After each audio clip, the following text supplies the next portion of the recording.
সেজন্য কেমিস্ট্রি বেশি করে মেয়েদের পছন্দ হয়। কেন? কারণ সেখানে কালার নিয়ে প্রচুর খেলাধুলা হয়, দেখতেই পাচ্ছ। সেটা কালার নিয়ে খেলাধুলা হয় বলে কেমিস্ট্রি বিশেষ করে মেয়েদের খুব পছন্দ হয়। আর ফিজিক্স ছেলেদের পছন্দ হয়, ফিজিক্স ছেলেদের খুব পছন্দ হয়, কারণ ভারী ভারী জিনিসপত্র আছে, ইলেকট্রিসিটি শক খাবোই করবোই করবো। এখনো চলতৈত পড়াইনি, চলতৈত পড়ালে যদি একটু ইন্টারেস্ট থাকে ফিজিক্সে ইন্টারেস্ট আমি 100% বাড়ি দেবো। চলতৈত মন দিয়ে ক্লাস করতে হবে, যেভাবে পড়াবো আমি। It's very interesting. সেরকম আমরা গ্রিন বলতে গ্রিন বুঝি, গ্রিনের 14 রকমের শেড বুঝি না। সি গ্রিন, অলিভ গ্রিন, কি কি সব গ্রিন আছে, আমি আস্তে আস্তে শিখছি। যাও, ইজ ইট ওকে? তাহলে আজকে ক্লাস 10 এর অধ্যায় 8.4 কেমিস্ট্রির একটা অধ্যায়, বিক্রিয়ায় ভর্তি অধ্যায় শুরু করছি। এই অধ্যায়ের লক্ষ্য কি? এই অধ্যায়ের লক্ষ্য হচ্ছে 3টি অ্যাসিডের তোমাকে পড়তে হবে পরীক্ষাগারে প্রস্তুতি, আর 3টি অ্যাসিডের শিল্প প্রস্তুতি। এবার 3টি যে গ্যাস আছে তার নাম অ্যামোনিয়া, হাইড্রোজেন সালফাইড, নাইট্রোজেন। এই 3টি গ্যাসের পরীক্ষাগার প্রস্তুতি, তার সঙ্গে তার বিভিন্ন রাসায়নিক বিক্রিয়া। এবং রাসায়নিক ধর্ম বা রাসায়নিক বিক্রিয়া পড়তে গেলেই আমাদেরকে বেশিরভাগই মেমোরির ওপর দিয়ে যেতে হয়। সোডিয়ামের সাথে অ্যামোনিয়ার বিক্রিয়ায় কি উৎপন্ন হয়, এখানে কি জাদু মন্ত্র আছে মনে রাখতে হবে। সোডিয়াম অ্যামাইড তৈরি হয় আর তৈরি হয় হাইড্রোজেন, যে মনে রাখতে হবে, you have to memorise. Physics বা কেমিস্ট্রি অন্য টপিক থাকতো বোঝানোর, খুব ভালো বোঝানো যায়। যেমন দেখবে তোমাদের আমি পর্যায় সারণী খুব ভালো করে বুঝিয়েছিলাম, যদি তোমাদের মনে থাকে। যেমন ভাবে বোঝাই আমি, যদি মনে রাখতে পারো তাহলে পর্যায় সারণী দ্বিতীয়বার পড়ার দরকার পড়ে না, একদম বাঁ দিক ডান দিক নেচে কুদে পড়া যাবে। সেরকমই দেখবে রাসায়নিক গণনা বন্ধনটাও খুব ভালো করে পড়িয়েছিলাম, বন্ড তৈরি করা কি করে হয়েছিল সেগুলো সব পড়ানো হয়েছে। কিন্তু দেখবে রাসায়নিক গণনা যে চ্যাপ্টার ছিল সেটা আবার অঙ্কের চ্যাপ্টার ছিল, পুরো চ্যাপ্টার অঙ্কে ভর্তি। তেমনি এই চ্যাপ্টারটা হচ্ছে পুরো বিক্রিয়ায় চ্যাপ্টার। বিক্রিয়া ছাড়া কোনো কিছু পাবে না, প্রত্যেক লাইনে বিক্রিয়া। তাই আমি কি বলি, বিক্রিয়া যদি মনে না রাখতে পারো তাহলে পরে বিক্রিয়াগুলোকে বারবার পড়ে লেখো। এক একটা বিক্রিয়া টাইম মতো 10 বার 15 বার করে লেখো, তো অটোমেটিক্যালি রিমেম্বার হয়ে যাবে, মনে রাখতে। পরীক্ষায় স্যার বিক্রিয়া আসবে, আসতেও পারে, নাও আসতে পারে। আমি এখানে গ্যারেন্টি দিতে পারবো না যে আসবেই বা আসবে না।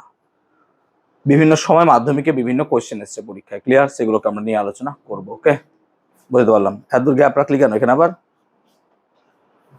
সবাই সই করেছি অ্যাটেন্ডেন্সিতে, কর, এখানে করে দে, যারা আছে সেখানে কর, মধ্যগুলো খাবো। আমরা পরীক্ষাগারে পড়বো আজকে অ্যামোনিয়া প্রস্তুতি। এবার শোনো, এই যে অ্যামোনিয়া প্রস্তুতি, এই প্রস্তুতিটা দুটি উপায়ে হয়। একটা হচ্ছে ল্যাবরেটরিতে, যেটাকে বলা হয় পরীক্ষাগার, আর একটা হয় ইন্ডাস্ট্রিয়াল। ইন্ডাস্ট্রিয়াল মানে হচ্ছে শিল্প। দুটোর মধ্যে পার্থক্য কি?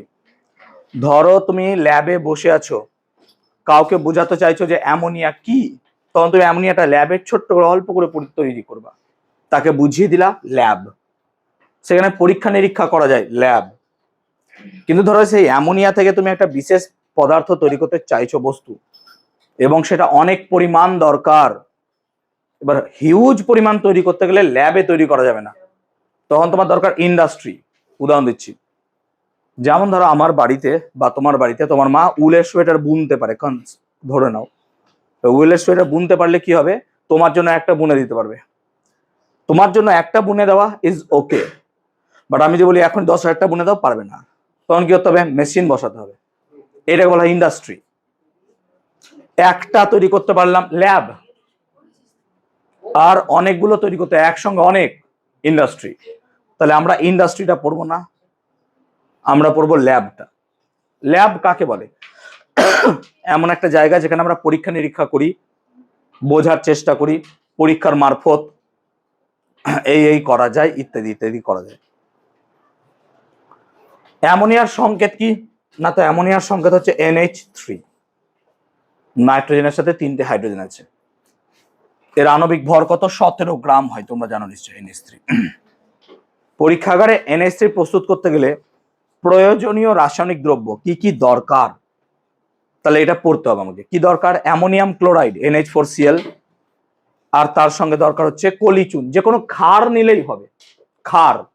যেমন কলিচুন, ক্যালসিয়াম হাইড্রোক্সাইড একটা ক্ষার, যেমন ক্যালসিয়াম অক্সাইড, যেমন ধরো সোডিয়াম হাইড্রোক্সাইড। তাহলে কলিচুন, পোরাচুন বা সোডিয়াম হাইড্রোক্সাইডের সাথে যদি অ্যামোনিয়াম ক্লোরাইড, যাকে বলা হয় নিশাদল, তাকে উত্তপ্ত করো, তাহলে পরে তুমি কি পাবা? অ্যামোনিয়া। এখানে দেখো আমরা এই পাত্রের মধ্যে কি নিয়েছি? অ্যামোনিয়াম ক্লোরাইড আর পোরাচুন। এটাও তোমাদের নোটসেরই ছবি দেখতে পাচ্ছ। এইখানে নিয়ে তাকে উত্তপ্ত করছি। কত রেশিওতে নেব সেটা বলা আছে 1/3 1:3 রেশিও, দেখে নিতে পারবা। তাহলে অনুপাতটাও দিয়েছি, 1 ভাগ অ্যামোনিয়ার সাথে 3 ভাগ কলিচুন মিশিয়ে। অনুপাতটা কত বললাম? 1:3, মাথায় রাখবা। উত্তপ্ত করলে পরে এখান থেকে অ্যামোনিয়া গ্যাস বেরিয়ে যাবে। এবার শুধুমাত্র এখান থেকে অ্যামোনিয়া গ্যাস বেরোয় না, অ্যামোনিয়া তার সঙ্গে বেরোয় জলীয় বাষ্প। অ্যামোনিয়ার সঙ্গে বেরোয় জলীয় বাষ্প। কেন জলীয় বাষ্প? বিক্রিয়া দেখো, 2NH4Cl প্লাস CaOH2। তাহলে এখানে কি হবে? এই 2NH4টা ভেঙে গিয়ে অ্যামোনিয়া তৈরি করছে, আর এই ক্যালসিয়াম আর ক্লোরিন পরস্পর যুক্ত হয়ে তৈরি করছে ক্যালসিয়াম ক্লোরাইড, আর তৈরি করছে জল। যেহেতু এখানে গরম করছো, এই জলটা বাষ্প হয়ে এদিক দিয়ে বেরিয়ে যাবে, বুঝতে পারছো ব্যাপারটা? তার মানে এখানে শুধু অ্যামোনিয়া তৈরি হচ্ছে না, অ্যামোনিয়া আর জলীয় বাষ্পের মিশ্রণ তৈরি হচ্ছে। এবার মিশ্রণটা তৈরি হয়ে যখন আমি এদিক দিয়ে তুলবো, ওকে নিয়ে আসবো, তাহলে পিওর অ্যামোনিয়া বা বিশুদ্ধ অ্যামোনিয়া এখানে তুমি পাবা না। তুমি এখানে পাবা হচ্ছে অ্যামোনিয়ার জলীয় বাষ্পের মিশ্রণ। কিন্তু আমি যদি পাই এখান থেকে পিওর অ্যামোনিয়া তৈরি করতে চাই, তখন এখানে একটা বিশেষ পদার্থ দিয়ে তাকে পাস করাতে হয়। এই পদার্থটা হচ্ছে পোরাচুন। কেন? পোরাচুন অত্যন্ত জলাকর্ষী পদার্থ, ও কোনো কিছু থেকে জল টেনে নেয়।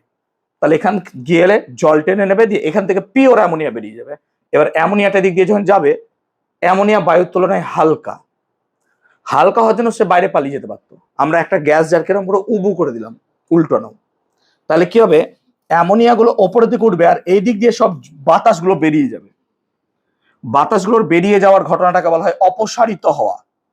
তোমরা আর্কিমিডিসের নীতি পড়েছো। কোন দিকে অপসারিত হচ্ছে? নিচের দিকে। তাই ঘটনাটাকে বলা হয় নিম্ন অপসারণ। তাই মাথায় রাখবা যে অ্যামোনিয়া গ্যাসকে বায়ুর নিম্ন অপসারণ দ্বারা সংগ্রহ করা হয়। আই রিপিট, অ্যামোনিয়া গ্যাসকে বায়ুর নিম্ন অপসারণ দ্বারা সংগ্রহ করা হয়। লেখার দরকার নাই, বই আছে, সব চিন্তা করো না, নোটসে সব আছে, পড়াবো। একটা কিছু লিখতে হবে না, এখন যেটা বলো সেটা লিখবে, বেকার খারাপ করে লাভ নাই নোটসটা। তাহলে শর্ত একটু আগে বলে দিলাম, 1:3 অনুপাতে নিয়ে উত্তপ্ত করলেই তুমি অ্যামোনিয়া গ্যাস পাবা। ঠিক তো? লাস্ট বেঞ্চ শুনতে পাচ্ছ? অসুবিধা হচ্ছে না তো? বিক্রিয়ার সমীকরণ এখানে আলোচনা করে দিলাম। সমীকরণটা ক্যালসিয়াম হাইড্রোক্সাইড কলিচুন দিয়েও হতে পারে, অথবা CaO পোরাচুন দিয়েও হতে পারে, দুটো দিয়েই হতে পারে। তাহলে এই তিনটে জিনিস পড়বো। তোমাদের পরীক্ষায় পদ্ধতিটা আসবে না, তাই পদ্ধতি পড়বে না। আমি দেখবে এক লাইন পদ্ধতি দিয়ে রেখেছি, কিন্তু আমি তোমাদের বুঝিয়ে দিলাম, তাই পদ্ধতি ক্রস দিয়ে রাখবে, পদ্ধতি দরকার নাই, পদ্ধতি পরীক্ষায় আসবে না। ফ্যান একটু বন্ধ রাখলাম বাবা। বলো, অ্যামোনিয়া গ্যাসের শুষ্কীকরণ। শুষ্কীকরণ মানে কি? অ্যামোনিয়া গ্যাসকে শুষ্ক করলাম, কার হাত থেকে শুষ্ক করলাম? জল। কি ইউজ করেছিলাম আমরা শুষ্ক করতে? CaO পোরাচুন। তাই শুষ্কীকরণ করতে আমরা পোরাচুন ব্যবহার করলাম নাকি। আর গ্যাসের সংগ্রহ কিভাবে সংগ্রহ করলাম? একটা পদ্ধতির নাম বললাম, কি নাম? বায়ুর নিম্ন অপসারণ। আন্ডারলাইন করবে, দেখবে কথা লেখা আছে বই নোটসে। তাহলে বায়ুর নিম্ন অপসারণ খুব ইম্পর্টেন্ট, পরীক্ষা অনেকবার এসছে। তাহলে বায়ুর নিম্ন অপসারণ দ্বারা আমরা কি করলাম? অ্যামোনিয়া গ্যাসকে সংগ্রহ করলাম, এবং আমরা শুষ্কীকরণ করতে ক্যালসিয়াম অক্সাইড চয়েস করলাম। অ্যামোনিয়া গ্যাসকে জলের মধ্য দিয়ে কেন নেওয়া হলো না? উদাহরণ দিচ্ছি। ভাবো এই দিক দিয়ে অ্যামোনিয়া গ্যাসটা তৈরি হচ্ছিল, আমরা কি করতে পারতাম? এরকম একটা সিস্টেম চয়েস করে আমরা এখানে জল রেখে দিলে গ্যাসটা আস্তে আস্তে বুদবুদ করে উপরে চলে যেত, আর জলগুলো নিচে নেমে যেত। তাহলে জলের নিম্ন অপসারণ, অর্থাৎ জল নিচে চলে যেত, অ্যামোনিয়া গ্যাস উপরে উঠে আসতো। জল নিচে চলে যেত, অ্যামোনিয়া গ্যাস উপরে উঠে আসতো। এভাবে তো সংগ্রহ করতাম। এই ঘটনাটাকে বলা হতো জলের নিম্ন অপসারণ। কেন? জলটা নিচে পালিয়ে যাচ্ছে। হবে না করা। কেন হবে না স্যার? কারণ অ্যামোনিয়া জলে অতিমাত্রায় দ্রাব্য, অর্থাৎ অ্যামোনিয়া জলে প্রচুর পরিমাণে দ্রবীভূত হয়ে যায়। এবার অ্যামোনিয়া যদি প্রচুর পরিমাণে জলে দ্রবীভূত হয়ে যায়, তাহলে এখানে যতটা অ্যামোনিয়া তৈরি করতে চাইছো তার থেকে বেশি অ্যামোনিয়া তো জলেই ডুবে যাবে, জলেই গুলে যাবে, দ্রবীভূত হয়ে যাবে। এবার সেই জলে দ্রবীভূত হওয়া অ্যামোনিয়াকে এবার কোথা থেকে বার করবো আমি? তাই জলে নিম্ন অপসারণ দ্বারা কোনোদিনই অ্যামোনিয়াকে সংগ্রহ করা যাবে না। আমি কি ক্লিয়ার করাতে পেরেছি ব্যাপারটা? ওকে। অ্যামোনিয়াকে শুষ্ক করতে কেন পোড়া চুনি ব্যবহার করলাম? আমরা কেন H2SO4 ব্যবহার করলাম না? H2SO4 হচ্ছে অত্যন্ত জলাকর্ষী পদার্থ। অর্থাৎ তুমি কোনো জায়গায় জল আছে, সেখানে H2SO4 জলকে টেনে বার করে নেবে। যেমন ছোটবেলায় পড়েছে চিনি, চিনির মধ্যে সামান্য পরিমাণ লঘু সালফিউরিক অ্যাসিড দিলে চিনিটা কালো রঙের হয়ে যায়। কেন? সেই চিনি থেকে জলকে টেনে বার করে নেয়, এবং চিনির মধ্যে থাকা কার্বন সেটা পড়ে থাকে বলে কার্বনের রং কি হয়? কেন হলো না? আমরা কেন H2SO4 ব্যবহার করলাম না? তার কারণ H2SO4 হচ্ছে আম্লিক অ্যাসিড, H2SO4 হচ্ছে অ্যাসিড, আর NH3 হচ্ছে ক্ষার। আর অ্যাসিড আর ক্ষারের বিক্রিয়া কি তৈরি হয় স্যার? তো দেখা যাবে অ্যামোনিয়ার সঙ্গে H2SO4 বিক্রিয়ায় লবণ তৈরি হয়ে যায়, অ্যামোনিয়াম সালফেট। নোটসে আছে দেখে নাও, NH4 তাহলে অ্যামোনিয়া আর H2SO4 পরস্পর বিক্রিয়া করে তৈরি করে ফেলে অ্যামোনিয়াম সালফেট NH4 তাহলে পরে তৈরি করতে চাইছিলাম অ্যামোনিয়া, শুষ্ক করতে কি পাঠালাম? H2SO4, এরা আবার বিক্রিয়া করে নিল। তাহলে তাকে দিয়ে তুমি শুষ্ক করতে পারবে যে বিক্রিয়া করে নিচ্ছে, সেই জন্য H2SO4 দিয়ে কোনোদিন তাকে শুষ্ক করা যাবে না। আমি কি ক্লিয়ার করাতে পেরেছি? বলবে হ্যাঁ না। ইজ ইট ওকে? বুঝাতে পেরেছি? ফসফরাস পেন্টঅক্সাইড P2O5 দিয়ে কেন করা যাবে না? এগেইন P2O5 হচ্ছে অ্যাসিড, আম্লিক, আর অ্যামোনিয়া কি? ক্ষার। অ্যাসিড ক্ষার বিক্রিয়া করে লবণ তৈরি করে নেবে অ্যামোনিয়াম ফসফেট। তাহলে এই P2O5 আর অ্যামোনিয়া পরস্পর বিক্রিয়া করে নেবে, আমি ব্যালেন্স করছি না, দিয়ে তৈরি করে নেবে অ্যামোনিয়াম ফসফেট। সেই জন্য P2O5 দিয়েও তুমি একে শুষ্ক করতে পারবে না। দেখো নোটসে আছে, আন্ডারলাইন করে নেবা। স্যার ক্যালসিয়াম ক্লোরাইড দিয়ে করা যাবে না? ক্যালসিয়াম ক্লোরাইড অতীব জলাকর্ষী পদার্থ। কোনো জায়গায় জল আছে, ও হাইড্রোফিলিক, সঙ্গে সঙ্গে জলকে টেনে বার করে নেবে, সঙ্গে সঙ্গে জলকে টেনে বার করে নেবে। তাহলে স্যার ক্যালসিয়াম ক্লোরাইড দিয়ে হবে না কেন? হবে না, কারণ ক্যালসিয়াম ক্লোরাইড আর অ্যামোনিয়া বিক্রিয়া করে যুত যৌগ তৈরি করে ফেলে। যুত যৌগটা কি? দেখো নোটসে লেখা আছে CaCl2.8NH3। এইরকম একটা যুত যৌগ তৈরি করে ফেলেও। সেই কারণে ক্যালসিয়াম ক্লোরাইড দিয়েও তুমি অ্যামোনিয়া গ্যাসকে শুষ্ক করতে পারবে না। সেই জন্য আমাদের একমাত্র উপায় পড়ে রইল কি? CaO, calcium oxide. কেন ক্যালসিয়াম অক্সাইড পড়ে রইল? কারণ ক্যালসিয়াম অক্সাইড হচ্ছে ক্ষার, আর অ্যামোনিয়াও কি? ক্ষার।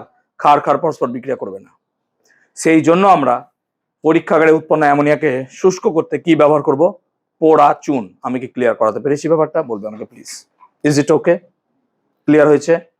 বলো, মুখস্থ করতে কোনো সন্দেহ আছে? এখন পারবো? বুঝতে পেরেছি? নিজের মতো করে লিখতে পারো। শুধু দেখো এইটুকু তোমাকে মনে রাখতে হবে, বিক্রিয়াগুলো। এই বিক্রিয়া আমারও মুখস্থ করতে হয়েছে, কিছু করার নাই। নাহলে আমি কোনোদিন তোমাদের মুখস্থ করতে কিছু বলি না, আমি বারবার বলি বোঝো ব্যাপারটা। অ্যামোনিয়ার ভৌত ধর্ম। অ্যামোনিয়া বায়ুর তুলনায় হালকা, একটু আগে বলে দিলাম। আর অ্যামোনিয়া জলে অতিমাত্রায় দ্রাব্য, প্রচুর পরিমাণ। দেখো 1 লিটার জলে প্রায় 1150 আয়তনের অ্যামোনিয়া দ্রবীভূত। আন্ডারলাইন করে নেবে প্লিজ। 1 লিটার জলের মধ্যে প্রায় 1150 আয়তনের অ্যামোনিয়া গ্যাস দ্রবীভূত হয়ে যায়, বিশাল পরিমাণ দ্রবীভূত হয়ে যায়। সেই জন্য আমরা কোনো জায়গা থেকে অ্যামোনিয়াকে দূর করতে বা তাড়াতে জল ব্যবহার করি। অ্যামোনিয়া একটা গন্ধ আছে, বিচ্ছিরি তীব্র ঝাঁঝালো গন্ধযুক্ত, যেটা বাথরুমে বা প্রস্রাবাগারে পাওয়া যায়। আমরা প্রস্রাবাগারে যে গন্ধটা পাই সেটা হচ্ছে অ্যামোনিয়ার গন্ধ। বাট আমরা শরীর থেকে কোনোদিনও অ্যামোনিয়াকে রেচিত করি না। আমরা যকৃতে একটা চক্র হয়, অর্নিথিন চক্র, সেখানে কি হয়? ইউরিয়ার তৈরি হয়। আমরা মূত্রের মাধ্যমে ইউরিয়াকে ফেলে দিই, তাহলে ইউরিয়ার কোনো গন্ধ নাই অ্যাকচুয়ালি। কিন্তু ইউরিয়া থেকে ব্যাকটেরিয়া বা বিভিন্ন ছত্রাকের কারণে ওই ইউরিয়া ভেঙেই অ্যামোনিয়া তৈরি হয়ে যায়। সেই জন্য বাথরুম করার সঙ্গে সঙ্গে গন্ধ পাবো না, 10 মিনিট পর দেখবা সেখান থেকে গন্ধ বেরোচ্ছে। কারণ কি? ওই ইউরিয়াটা ভেঙে কি তৈরি হচ্ছে? অ্যামোনিয়া। সেই কারণে আমরা দেখবো যে বাথরুম করার পর সেখানে একটা তীব্র ঝাঁঝালো গন্ধ পাওয়া যায়, ওটা হচ্ছে অ্যামোনিয়ার গন্ধ। ক্লিয়ার হলো ব্যাপারটা? এই হচ্ছে অ্যামোনিয়ার ভৌত ধর্ম। অ্যামোনিয়া জলে অতিমাত্রায় দ্রাব্য, সেই জন্য অ্যামোনিয়ার জলীয় দ্রবণকে আমরা বলি, বিশেষ একটা নাম দিয়েছি লাইকার অ্যামোনিয়া, তোমরা পেয়ে যাবে, বা লিকার অ্যামোনিয়া। লাইকার অ্যামোনিয়া কি? অ্যামোনিয়ার 35%, দেখো কোনো কোনো বই এটা 34 থাকতে পারে, 33 থাকতে পারে, সবই ঠিক, যে কোনো একটা বই ফলো করলেই হবে। কোনো বই 33 আছে, কোনো বই 34 আছে, আমি 35 লিখে রেখেছি, সবই ঠিক। ঠিক আছে? তাহলে অ্যামোনিয়ার 35% গাঢ় জলীয় দ্রবণ, গাঢ় জলীয় দ্রবণকে আমরা লাইকার অ্যামোনিয়া বলি। মাথায় রাখবা এর আপেক্ষিক গুরুত্ব কত হয় বলতো? 0.88। এটা মাথায় রাখতে হবে, 0.88। সরি, তাই লাইকার অ্যামোনিয়ার আপেক্ষিক গুরুত্ব হচ্ছে 0.88। এটা মাথায় রাখবা প্লিজ। লাইকার অ্যামোনিয়ার আপেক্ষিক গুরুত্ব 0.88 এবং এটি অ্যামোনিয়ার 35% গাঢ় জলীয় দ্রবণ। অর্থাৎ লাইকার অ্যামোনিয়ার যদি তুমি তৈরি করো, কনসিডার করো একটা বোতল, তাহলে এই বোতলের মধ্যে যদি কিছু দেখতে চাও লাইকার অ্যামোনিয়া রাখা আছে, তাহলে এখানে 35% গাঢ় জলীয় দ্রবণ রাখা আছে। কিন্তু অ্যামোনিয়াকে, বিশুদ্ধ অ্যামোনিয়া, কোনো জল কিছু নাই, বিশুদ্ধ অ্যামোনিয়াকে যদি উষ্ণতা কমাতে কমাতে -33 ডিগ্রি, দেখো তো কত আছে, -33 দশমিক, হ্যাঁ 33.419 আছে তো, অনেক বই 34 দেওয়া থাকে, -33.419 ডিগ্রি সেলসিয়াস, ঠিক বলছি তো? -33.419 ডিগ্রি সেলসিয়াসে নিয়ে যাও, তাহলে পরে অ্যামোনিয়া তরলে পরিণত হয়ে যায়। আমরা জানি গ্যাসকে চাপ দিলে পরে সেটা তরলে পরিণত হয়ে যায়, লিকুইফাইড পেট্রোলিয়াম গ্যাস, তোমরা জানো এলপিজি। আবার গ্যাসে যদি উষ্ণতা কমানো হয় তাহলেও সেটা তরলে পরিণত হয়ে যায়। তাহলে এইটাকে বলছি liquid ammonia. What is the difference between liquid ammonia and liker ammonia? Liker ammonia জলীয় দ্রবণ, বাট লিকুইড অ্যামোনিয়া বা তরল অ্যামোনিয়ায় কোনো জল নাই। যেমন লিকুইড নাইট্রোজেন, লিকুইড নাইট্রোজেন খুব খুব টেম্পারেচার হাই, মানে লো, সো লিকুইড অ্যামোনিয়ায় কোনো জল নাই। এটা অ্যামোনিয়া তরলীকৃত করে নিয়েছি আমরা, তাই তার টেম্পারেচার -33.419।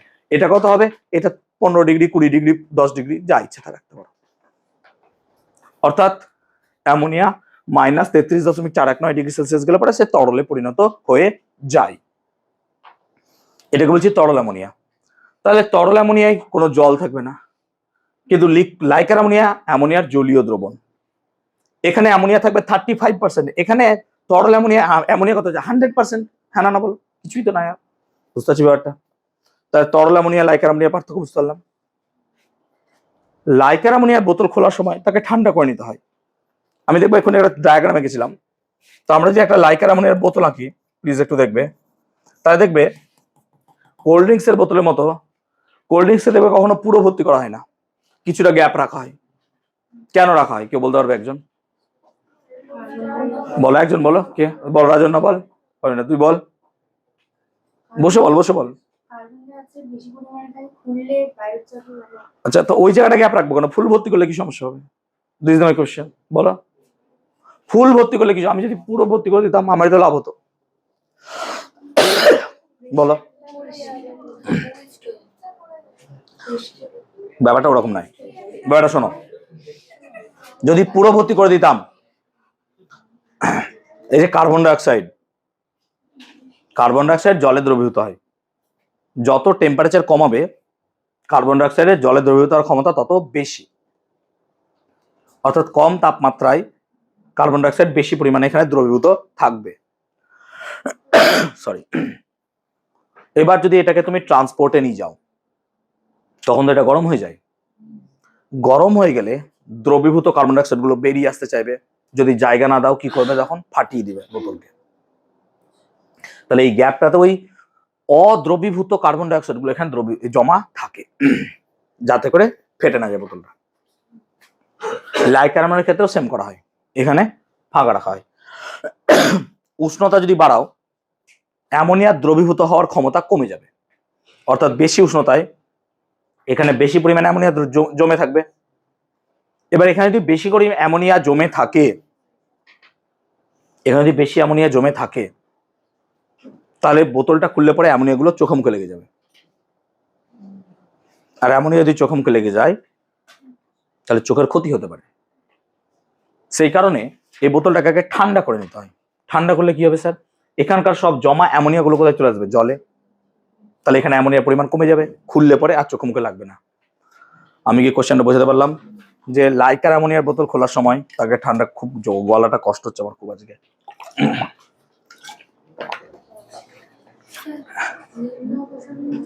নিচের দিক দিয়ে বেরিয়ে যাওয়া, ডাউনওয়ার্ড ডিসপ্লেসমেন্ট।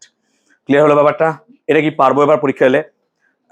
লাইকার অ্যামোনিয়ার বোতল খোলার আগে তাকে কি করে নিতে হয়? কেন? যাতে অ্যামোনিয়া গুলো জলে দ্রবীভূত হয়ে যায়।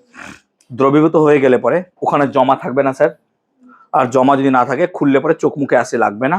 অ্যামোনিয়া যদি চোখ মুখে এসে লেগে যায় তাহলে পরে অ্যামোনিয়া চোখে ক্ষতি করতে পারে। সেই কারণে আমি কি ক্লিয়ার করাতে পেরেছি ব্যাপারটা? Is it okay for everyone? বুঝাতে পেরেছি সবাইকে? চলো, ভেরি গুড। নেক্সট কোশ্চেন দেখবো। অ্যামোনিয়া রাসায়নিক দ্রব্য। এবার চলে এলো বিক্রিয়া। অল্প অল্প করে বোঝানোর চেষ্টা করছি। দেখো, প্রথমত অনুঘটকের উপস্থিতিতে অ্যামোনিয়ার জারণ। তোমরা ক্লাসটা খুব সুন্দর রাখছো, থ্যাংক ইউ। এরকম রাখো। গলার অবস্থা আজকে খুব খারাপ, আমার অবস্থা আজকে।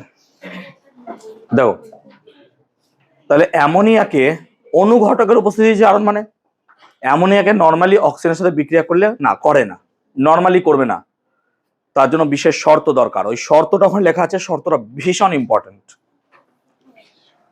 অ্যামোনিয়াকে বায়ুর অক্সিজেনের সঙ্গে যদি উত্তপ্ত করা হয় প্রায় 800-900 ডিগ্রি সেলসিয়াস উষ্ণতায়, 800 থেকে 900 ডিগ্রি সেলসিয়াস উষ্ণতায়, এবং অনুঘটকটা কি লাগে? প্ল্যাটিনাম অথবা প্ল্যাটিনাম রোডিয়াম তার জালি। প্ল্যাটিনাম অথবা প্ল্যাটিনাম রোডিয়াম তার জালির উপর দিয়ে অ্যামোনিয়ার অক্সিজেনকে যদি মেটায়, এটা SO2 হবে না, এটা 5O2 হবে। কারেকশন করে নাও, এটা 5O2 হবে। হ্যাঁ, এটা 5O2 হবে। 5O2 সমান হয়ে যাচ্ছে, দেখো, NO, নাইট্রিক অক্সাইড আর জল। তার মানে এখানে অ্যামোনিয়া অ্যাকচুয়ালি কি হয়ে গেল? নাইট্রিক অক্সাইডে জারিত হলো। এইটা হচ্ছে অসওয়াল্ড পদ্ধতিতে নাইট্রিক অ্যাসিড প্রস্তুতির প্রথম ধাপ। মানে নাইট্রিক অ্যাসিড তৈরি করতে আমাকে কি লাগবে? অ্যামোনিয়া। তাহলে মাথায় রাখবে, অসওয়াল্ড পদ্ধতিতে HNO3 তৈরির প্রথম সমীকরণ বা প্রথম ধাপ এইটা হচ্ছে তোমার সেটা। সরি। তাহলে অসওয়াল্ড পদ্ধতিতে নাইট্রিক অ্যাসিড প্রস্তুতিতে প্রথম যে সমীকরণটা বা বিক্রিয়া দরকার সেটা এটা। অ্যামোনিয়ার ক্ষারকীয় ধর্ম। অ্যামোনিয়া এক প্রকারের মৃদু ক্ষার। কি করে বুঝবো স্যার? না তো অ্যামোনিয়াকে যদি জলে মেশানো হয়, তাহলে সে সেখান থেকে একটি H+ গ্রহণ করে অ্যামোনিয়াম আয়নে পরিণত হয়। তোমরা নোটসে দেখতে পাচ্ছ NH3+H2O NH4+ তৈরি হয়েছে। এখানে দেখো NH3 পাশে G লেখা, G মানে গ্যাস, L লেখা মানে লিকুইড, আর AQ মানে জলীয় মাধ্যম, অ্যাকুয়াস। এটাও অ্যাকুয়াস। তাহলে অ্যামোনিয়াকে যদি জলীয় মাধ্যমে রাখা হয় AQ, তাহলে সে H2O থেকে একটা হাইড্রোজেন নিয়ে অ্যামোনিয়াম আয়ন তৈরি করে। আর জল থেকে যদি H+ চলে যায়, পড়ে থাকবে কি স্যার? OH-। তাহলে যে সমস্ত পদার্থ OH- তৈরি করে তাদেরকে আমরা কি বলি? তাহলে স্যার ক্ষার হওয়ার জন্য এ কি করবে? লাল লিটমাসকে কি করবে স্যার? তাহলে অ্যামোনিয়া জলীয় দ্রবণে যদি আমরা একটা লাল লিটমাস ফেলে দিই, সেটা লাল লিটমাসকে কি করে দেবে? নীল করে দেবে। ক্লিয়ার হয়েছে ব্যাপারটা? আই হোপ বুঝতে পেরেছি। অ্যাসিডের সঙ্গে অ্যামোনিয়ার বিক্রিয়া। তা যেহেতু অ্যামোনিয়া একটা ক্ষার, তাহলে অ্যাসিডের সাথে বিক্রিয়া সে কি করবে? লবণ অথবা লবণ জল। যদি শুধু অ্যামোনিয়া নাও, তাহলে অ্যাসিডের সাথে বিক্রিয়া শুধু লবণ তৈরি হবে। কিন্তু যদি অ্যামোনিয়ার জলীয় দ্রবণ নাও, তাহলে লবণ প্লাস জল তৈরি হবে। দেখো, বোঝাতে চেষ্টা করছি। অ্যামোনিয়ার সাথে H2SO4 বিক্রিয়া, যদি শুধু অ্যামোনিয়া হয়, তাহলে অ্যামোনিয়ার সাথে H2SO4 বিক্রিয়া, দেখো লবণ তৈরি হলো, অ্যামোনিয়াম সালফেট। কিন্তু যদি আমি জলীয় দ্রবণ নিতাম, তাহলে অ্যামোনিয়াম হাইড্রোক্সাইড হয়ে যেত। তার সাথে H2SO4 বিক্রিয়া কি তৈরি হতো? লবণ তৈরি হতো। তার সাথে কি তৈরি হতো? তাহলে শুধু অ্যামোনিয়া নিলে লবণ তৈরি হবে, অ্যামোনিয়ার জলীয় দ্রবণ নিলে লবণ প্লাস জল তৈরি হবে। সেম নাইট্রিক অ্যাসিডের সাথে যদি শুধু অ্যামোনিয়ার সাথে নাইট্রিক অ্যাসিডের বিক্রিয়া করাও, তাহলে তৈরি হবে অ্যামোনিয়াম নাইট্রেট। আর যদি জলীয় দ্রবণে তৈরি করো, তাহলে অ্যামোনিয়াম নাইট্রেট প্লাস কি তৈরি হবে? জল। আমি ইন্টারেস্টেড এই বিক্রিয়াটা নিয়ে। অ্যামোনিয়ার সাথে হাইড্রোজেন ক্লোরাইড, এটা HCl গ্যাস, পাশে জি লেখা আছে, অ্যাসিড নয়, এটা হচ্ছে হাইড্রোজেন ক্লোরাইড গ্যাস। অ্যামোনিয়ার সাথে যদি হাইড্রোজেন ক্লোরাইড গ্যাসের বিক্রিয়া করানো হয় তাহলে তৈরি হয় NH4Cl, অ্যামোনিয়াম ক্লোরাইড। দেখো পাশে লেখা আছে, মানে সলিড, কঠিন। তাহলে এটা হচ্ছে এমন একটা বিক্রিয়া যেখানে দুটি গ্যাসের বিক্রিয়া একটি কঠিন পদার্থ উৎপন্ন হয়। খুব হাইলাইটেড পয়েন্ট এটা। তাই এটা হচ্ছে এমন একটা বিক্রিয়া যেখানে দুটি গ্যাসের বিক্রিয়া একটা কঠিন পদার্থ তৈরি হচ্ছে। গ্যাসের বিক্রিয়ায় সাধারণত কঠিন পদার্থ তৈরি হয় না, গ্যাসের সাথে বিক্রিয়ায় গ্যাসই তৈরি হয়, কিন্তু এখানে তুমি দেখতে পাচ্ছ কঠিন পদার্থ তৈরি হচ্ছে। সেজন্য দুটি গ্যাসের বিক্রিয়াটা তোমাদের স্কুল দেবেই দেবে, ধরে চলো। খুব প্রচুরবার পারুল, টার্গেট হোক, টেস্ট পেপারে এই কোশ্চেনটা খুঁজে পাবা। দুটি গ্যাসীয় পদার্থের বিক্রিয়া একটি কঠিন পদার্থ উৎপন্ন হয়, এরকম একটা উদাহরণ দাও। বলো এই স্লাইডটা কি বোঝাতে পেরেছি? কোনো সন্দেহ? সবাই পেয়েছো? ক্লিয়ার হয়েছে? কোনো সন্দেহ আছে? আই হোপ নেই, বুঝতে পেরেছো? চলো, অ্যামোনিয়ার বিজারণ ধর্ম। বিজারণ মানে কি? অক্সিজেন বেরিয়ে যাওয়া বা হাইড্রোজেন যুক্ত হওয়া। অ্যামোনিয়া কি করছে প্লিজ শুনবে, কপার অক্সাইড CuO থেকে কপার তৈরি করছে, মানে অক্সিজেনকে কি করে দিচ্ছে? সে বার করে দিচ্ছে। বলো অক্সিজেন বার করে দেওয়া মানে কি বিক্রিয়া? বিজারণ। তাহলে ও কি করছে এখানে? বিজারণ করছে। তাহলে উত্তপ্ত কপার অক্সাইডের মধ্য দিয়ে যদি আমরা অ্যামোনিয়া গ্যাসকে চালনা করি তাহলে কপার অক্সাইড বিজারিত হয়ে কপারে তৈরি হয়, তার সাথে তৈরি হয় নাইট্রোজেন আর তৈরি হয় জল। বলতো কপার অক্সাইডে কি নাইট্রোজেন ছিল? তাহলে এই নাইট্রোজেনটা কোথা থেকে এসছে? তাহলে এর থেকে প্রমাণিত হয় অ্যামোনিয়ায় কি আছে? খুব ইম্পর্টেন্ট কোশ্চেন। এমন একটা বিক্রিয়ার উদাহরণ দাও যেখানে প্রমাণিত হয় অ্যামোনিয়ায় নাইট্রোজেন আছে, বাস এই বিক্রিয়াটাই হবে। তাহলে এমন একটা বিক্রিয়ার উদাহরণ দাও যেখানে প্রমাণিত হয় অ্যামোনিয়ায় নাইট্রোজেন আছে। আই হোপ ক্লিয়ার হয়েছে ব্যাপারটা। এই বিক্রিয়া দ্বারা প্রমাণিত হয় অ্যামোনিয়ায় নাইট্রোজেন আছে। সেম বিক্রিয়া PbO লেড অক্সাইডের সাথেও হয়, lead oxide plus NH3, same বিক্রিয়া।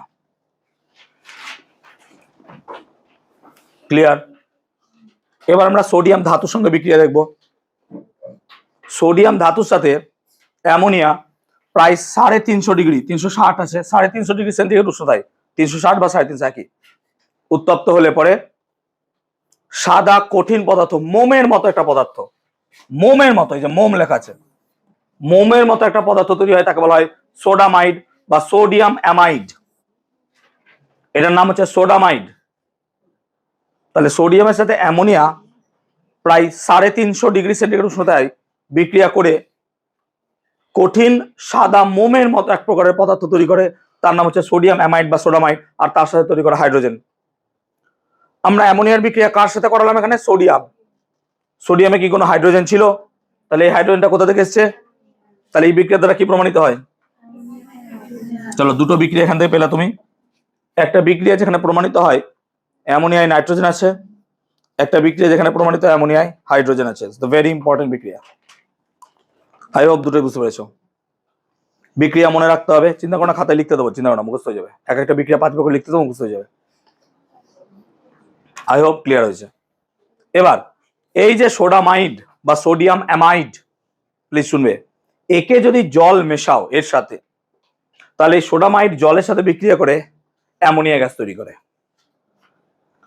কোশ্চেনটা মাধ্যমিক এরকম এসেছিল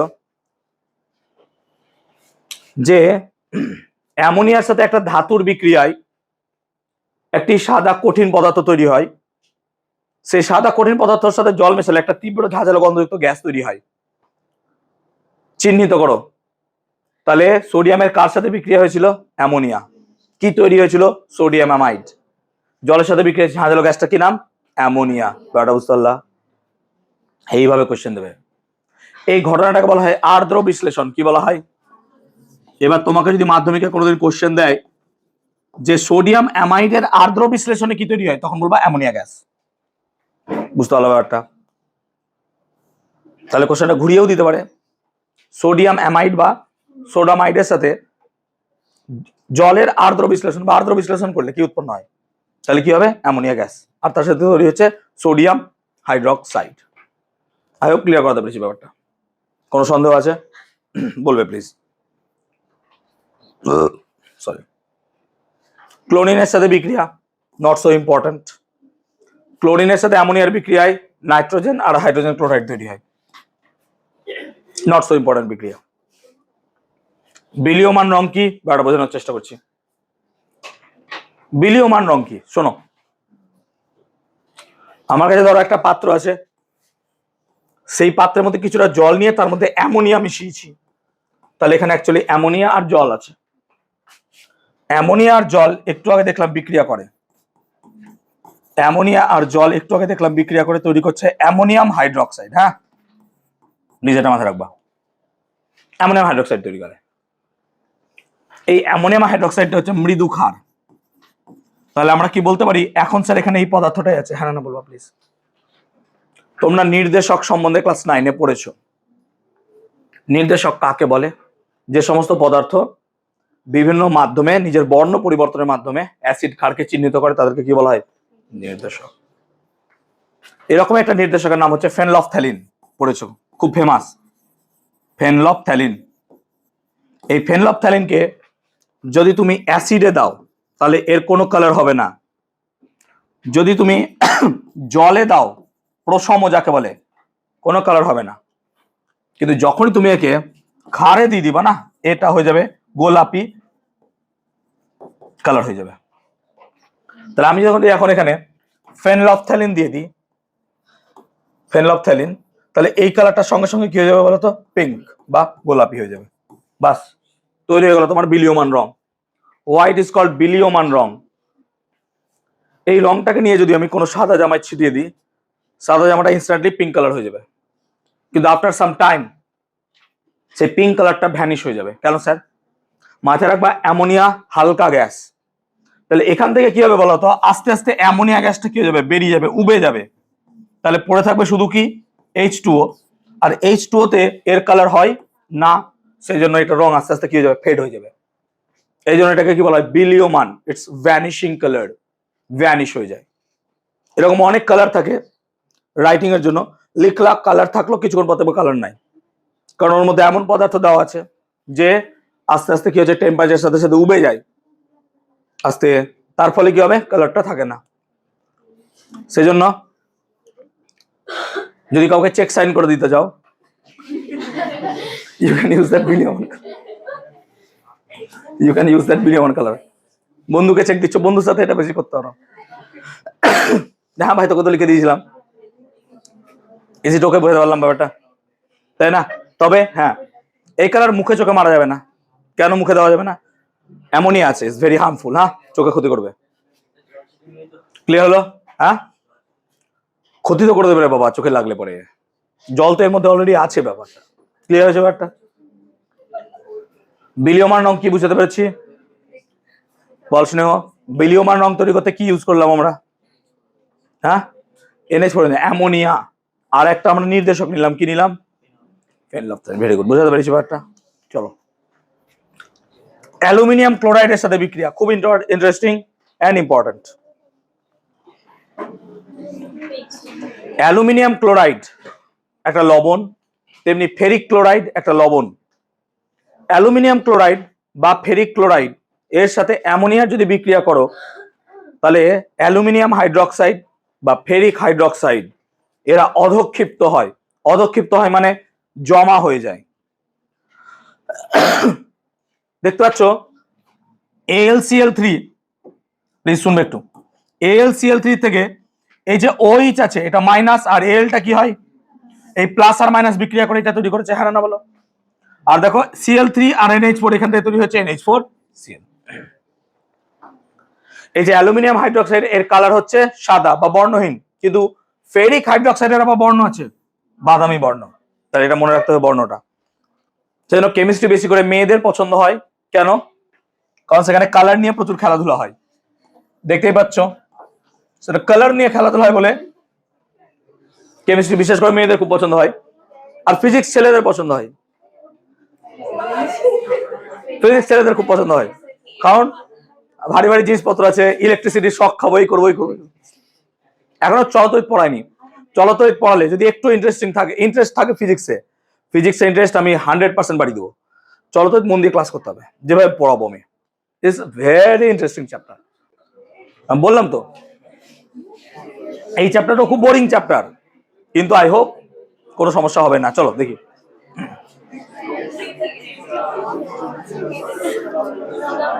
এবার পড়বো প্লিজ, এবার পড়বো আমরা নেসলার বিকারক। আন্ডারলাইন করবে, পরীক্ষা এসছে বহুবার। নেসলার বিকারক কাকে বলে আন্ডারলাইন করে নেবে। ক্ষারীয় পটাশিয়াম মার্কিউরো আয়োডাইডের জলীয় দ্রবণকে আমরা বলি নেসলার বিকারক। তাহলে আস্তে, ক্ষারীয় পটাশিয়াম মার্কিউরো আয়োডাইড, সংকেতটা মাথায় রাখবা K2HgI4। ক্ষারীয় পটাশিয়াম মার্কিউরো আয়োডাইডের জলীয় দ্রবণকে আমরা বলি নেসলার বিকারক। নেসলার বিকারক ব্যবহার করা হয় অ্যামোনিয়া গ্যাসকে শনাক্ত করতে। তো যদি বলা হয় অ্যামোনিয়া গ্যাসকে শনাক্তকরণে আমরা কি ব্যবহার করি, নেসলার রিয়াজেন্ট বা নেসলার বিকারক। এই নেসলার বিকারককে ক্ষারীয় মাধ্যমে ব্যবহার করা হয় যদি কোনো জায়গায় অল্প পরিমাণ অ্যামোনিয়া গ্যাস থাকে, বা নেসলার দ্রবণের মধ্য দিয়ে যদি আমরা অল্প পরিমাণ অ্যামোনিয়া গ্যাস চালনা করি, তাহলে ওই নেসলার বিকারক অ্যামোনিয়ার সাথে বিক্রিয়া করে একটি জটিল যৌগ তৈরি করে। তার সংকেতটা হচ্ছে HgOHgNH2 বা এটা। বিক্রিয়া মুখস্থ করার দরকার নাই, কোনোদিন আসবে না পরীক্ষা এটা, কিন্তু এইটা আসবে, বিক্রিয়া আসবে না। এবং তার বর্ণটা খুব ইন্টারেস্টিং। বর্ণটা হচ্ছে বাদামি বা তামাটে বাদামি। কোথাও লেখা আছে দেখবা, এই যে গাঢ় বাদামি বর্ণের অধক্ষেপ বা তামাটে বাদামি, তো তামাটে লেখা আছে। তাহলে এই পরীক্ষায় কোশ্চেনটা এরকম এসছে, নেসলার বিকারকের সংস্পর্শে দিয়ে অ্যামোনিয়া গ্যাস আসে, তাহলে তার বর্ণের কি পরিবর্তন হয়? স্যার তামাটে বাদামি বা বাদামি বর্ণ হয়ে যায়। এখন পড়ানোর সঙ্গে সঙ্গে কত রং দেখালাম, দেখো পিঙ্ক কালার, বাদামি, তামাটে বাদামি। তামাটে বাদামি আলাদা, বাদামি আলাদা। ওই যে মেয়েদের শেড পছন্দ আলাদা আলাদা, এখানে সেরকম। আমরা গ্রিন বলতে গ্রিন বুঝি, গ্রিনের 14 রকমের শেড বুঝি না। সি গ্রিন, অলিভ গ্রিন, কি কি সব গ্রিন আছে, আমি আস্তে আস্তে শিখছি। যাও, ইজ ইট ওকে? মেয়ে হয়েছে তো বলে দিল অলিভ গ্রিনের ইয়ে নিয়ে এসো, না নিয়ে তো ঘরে ঢুকতে দেবে না। যাও, ইজ ইট ওকে বলে বললাম। Is it okay? ক্লিয়ার হয়েছে? কোনো সন্দেহ? বুঝতে পেরেছ? এখান থেকে স্যার এত কিছু কি পড়বো, শোনো কি পড়বা, নেসলার বিকারক কাকে বলে, আর শুধু এই লাইনটা পড়বা, বাদামি বর্ণের অধক্ষেপ তৈরি হয়, বাস, তাহলে হয়ে গেল, আর কিছু দরকার নাই। আমি পুরো রেকটিফাই করে দিচ্ছি। মানুষের শরীরে অ্যামোনিয়ার ক্ষতিকারক প্রভাব একটু আগে আলোচনা করে দিলাম। অ্যামোনিয়া চোখের ক্ষতি করে, আস্তে, অ্যামোনিয়া চোখের ক্ষতি করে, স্কিনের উপর ইফেক্ট ফেলতে পারে। সেটা চোখ মুখকে আমাদের বাঁচিয়ে রাখতে হয়। অ্যামোনিয়ার প্রকোপ থেকে আমাদের চোখ মুখকে বানিয়ে রাখতে হয়। দেখো কেন, আমাদের হাতের স্কিন আলাদা আর ফেসিয়াল স্কিন আলাদা, পুরোপুরি আলাদা। ফেসিয়াল স্কিন অনেক সফট হয় আর হাতের স্কিন সফট হয় না, আর পায়ের তলার স্কিন আরো রাফ হয়, শক্ত হয়। তার রিজন আছে, কাজ যেমন সেরকম। আমরা পা দিয়ে হাঁটি, মুখ দিয়ে হাঁটি না নিশ্চয়ই, যে মুখের স্কিন শক্ত হতে হবে। সো আই হোপ অ্যামোনিয়ার ক্ষতিকারক প্রভাবটা আমরা পড়ে নেব। আমরা আলোচনা করছিলাম আস্তে লিকুইড অ্যামোনিয়া। লিকুইড অ্যামোনিয়ার টেম্পারেচার কত ছিল? -33.419 ডিগ্রি সেলসিয়াস। আস্তে শুনবে ভাই, এখন এত কম উষ্ণতা কাজে লাগে কোল্ড স্টোরেজে। কোল্ড স্টোরেজ জিনিসটা কি? এই যে এখন আলু উৎপন্ন হচ্ছে, এই আলুগুলোকে যদি নর্মাল রেখে দেওয়া হয়, আলুগুলো পচে যাবে গরমে। প্রচুর আম তৈরি হচ্ছে, আমগুলো পচে যাবে। এদেরকে কি করা হয়? হিম ঘরে রেখে দেয়। ধরো আমার এই ঘরটায় প্রচুর ঠান্ডা, কত ঠান্ডা, -2-3 ডিগ্রি এরকম টেম্পারেচার, খুব কম, বা 0 ধরতে পারো। এবার এত কম টেম্পারেচার যদি ওদেরকে রাখা হয়, সতেজ থাকবে। যেমন আন্টার্কটিকাতে একটা জায়গা আছে যেখানে বিভিন্ন গাছের সিডকে সংগ্রহ করে রাখা হয়েছে। তোমরা জানো চোখের কর্নিয়াকে সংগ্রহ করতে গেলে বা সংরক্ষণ করতে গেলে তরল নাইট্রোজেন দরকার, বায়োলজিতে বা লাইফ সায়েন্সে পড়বে। কোল্ড জিনিসকে সতেজ রাখতে পারে, যেমন শীতকালে খাবার দাবার সহজে নষ্ট হয় না, কারণ ঠান্ডা হলে অনেক ব্যাকটেরিয়া কাজ করে না, অ্যাকচুয়ালি বন্ধ হয়ে যায়, তারা নিস্তেজ হয়ে যায়। সেজন্য কোল্ড স্টোরেজে নিম্ন তাপমাত্রা তৈরি করার জন্য লিকুইড অ্যামোনিয়া ব্যবহার করা হয়, লাইকার নয়, লিকুইড। এখন এই লিকুইড অ্যামোনিয়া ব্যবহার করলে কোনো জায়গা থেকে তো অ্যামোনিয়া লিক করতে পারে রে ভাইবা, তাই না? অ্যামোনিয়া লিক করতে পারে, তবে কোল্ড স্টোরেজ থেকে নিশ্চয়ই এত অ্যামোনিয়া লিক করে না যতটা আমাদের নিটের পেপার লিক করে। তো কোল্ড স্টোরেজ থেকে সচরাচর লিক করে না, আমাদের দেশে নিটের পেপার খুব তাড়াতাড়ি লিক হয়ে যায়। যাই হোক, আস্তে কোল্ড স্টোরেজ থেকে এই যদি অ্যামোনিয়া গ্যাস লিক করতে থাকে, তাহলে পরে আশেপাশে কিভাবে চোখ জ্বালা করবে, অ্যামোনিয়ার ইফেক্ট। তাহলে আমাদের কি করা উচিত? প্রথম কথা, চোখ মুখে ঠান্ডা জলে ছেড়া দিতে হবে। ঠান্ডা জলে ছিটা দিলে কি হবে? অ্যামোনিয়াগুলো দ্রবীভূত হয়ে বেরিয়ে যাবে। আর আশেপাশে জল ছিটাতে হবে, কেন জল ছিটালে পরে বাতাস থেকে অ্যামোনিয়াগুলো দ্রবীভূত হয়ে বেরিয়ে যাবে। আর ওই কোল্ড স্টোরেজের মালিককে ফোন করতে হবে যে তুই বন্ধ কর কোল্ড স্টোরেজ, অনেক চালিয়েছিস, আর চালাতে হবে না। ইজ ইট ওকে? আসতে ভাই, শুনেছ? এবার আচ্ছা বলো, অ্যামোনিয়া তৈরি করার পদ্ধতি শিখলে, ওই পদ্ধতিটা কি ছিল? Laboratory method. মানে তোমার ধরো ইনস্ট্যান্টলি অল্প অ্যামোনিয়া দরকার, কিন্তু অ্যামোনিয়ার প্রথম বিক্রিয়াটা পড়ানোর সময় বলেছিলাম এটা হচ্ছে অসওয়াল্ড পদ্ধতিতে নাইট্রিক অ্যাসিড প্রস্তুতির প্রথম ধাপ। মানে নাইট্রিক অ্যাসিড প্রস্তুতিতে অ্যামোনিয়া দরকার, আর নাইট্রিক অ্যাসিড দরকার মানে প্রচুর নাইট্রিক অ্যাসিড দরকার, কারণ স্বর্ণ শিল্পে নাইট্রিক অ্যাসিড বিশাল দরকার হয়, 9-এ পড়েছো, অলংকার শিল্পে। তাহলে এত আমি অ্যামোনিয়া পাবো কি করে? ওই ল্যাবরেটরি মেথডে না, সেই জন্য আমাদেরকে শিল্প পদ্ধতিটা পড়িয়ে দিচ্ছি, সেটা হচ্ছে কি হেবার পদ্ধতি। মাথায় রাখবা, হেবার পদ্ধতিটা হচ্ছে ইন্ডাস্ট্রিয়াল প্রসেস বা শিল্প পদ্ধতি, যার সাহায্যে আমরা অ্যামোনিয়াকে প্রস্তুত করতে পারি।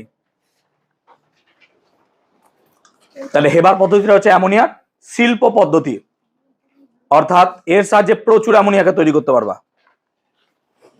যা ভাষা লেখা আছে টু দি পয়েন্টে লিখতে হবে। যেমন 1 আয়তন বিশুদ্ধ নাইট্রোজেন এবং 3 আয়তন বিশুদ্ধ হাইড্রোজেন গ্যাসকে মিশিয়ে 200 বায়ুমণ্ডলীয় চাপ, এটা ইম্পর্টেন্ট, 200 বায়ুমণ্ডলীয় চাপে নিতে হবে 1:3 রেশিও। দেখতে পাচ্ছ 1 আর 3 আছে। টেম্পারেচারটা 550 ডিগ্রি সেলসিয়াস হবে, 550 ডিগ্রি সেলসিয়াস। এবং যে অনুঘটকটা নেব সেটা হচ্ছে লৌহ চূর্ণ আর মলিবডেনাম উদ্দীপক, বা তুমি পটাশিয়াম অক্সাইড নিতে পারো। তাহলে এখানে দুটো জিনিস লাগবে, একটা হচ্ছে অনুঘটক, অনুঘটকটার নাম কি বললাম? লৌহ চূর্ণ। আর উদ্দীপক, উদ্দীপকটা আবার আলাদা, উদ্দীপকটা কি লাগছে? মলিবডেনাম বা পটাশিয়াম অক্সাইড, অ্যালুমিনিয়াম অক্সাইড নিতে পারো। এর মধ্য দিয়ে যদি 1 আয়তন নাইট্রোজেন আর 3 আয়তন হাইড্রোজেন গ্যাস চালনা করো, তাহলে নাইট্রোজেন আর হাইড্রোজেন পরস্পর বিক্রিয়া করে তৈরি করে নেবে অ্যামোনিয়া বিক্রিয়া। দেখতে পাচ্ছ N2 + 3H2 অ্যারো দিয়ে 2NH3। এটা অত্যন্ত বেশি পরিমাণে তাপমোচী বিক্রিয়া, অর্থাৎ এখান থেকে প্রচুর তাপ উৎপন্ন, এক্সোথার্মিক রিঅ্যাকশন।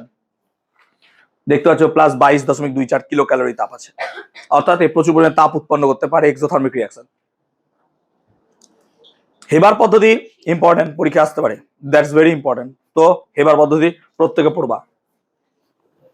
অ্যামোনিয়ার ব্যবহার, জিতু বলতো অ্যামোনিয়ার কি ব্যবহার? এখনই বুঝালাম, সরি, ভেরি গুড। কোল্ড স্টোরেজে অ্যামোনিয়া প্রচুর পরিমাণে ব্যবহৃত হয়। আর একটা ব্যবহার এখনই বললাম, কি বলতো? আয়ুষ পারবা? মেয়েরা পারবে কেউ? এখনই বুঝালাম, নাইট্রিক অ্যাসিড প্রস্তুতিতে, হ্যাঁ না বলবা? নাইট্রিক অ্যাসিড প্রস্তুতিতে অ্যামোনিয়া দরকার হয়, হ্যাঁ না বলবে প্লিজ। আর দেখো, অ্যামোনিয়াম সালফেট বা সার তৈরি করতে, নাকি সার তৈরি করতে আমাদের অ্যামোনিয়া দরকার পড়তে পারে। তো এগুলো আমরা একটু অ্যামোনিয়া ব্যবহার করে নেব, ক্লিয়ার? অ্যামোনিয়া থেকে সার তৈরি হয় যেটা, তার নাম হচ্ছে ইউরিয়া, ফার্টিলাইজার। ইউরিয়ার শিল্প উৎপাদন। ইউরিয়াকে আমরা ল্যাবে কোনদিন তৈরি করবো না, কেন? কারণ ইউরিয়া সব জায়গায় দরকার। ভারতে এমন জিনিস নাই যেখানে তুই ইউরিয়া খাস না, মুড়ি থেকে তৈরি করে সব কিছুতে।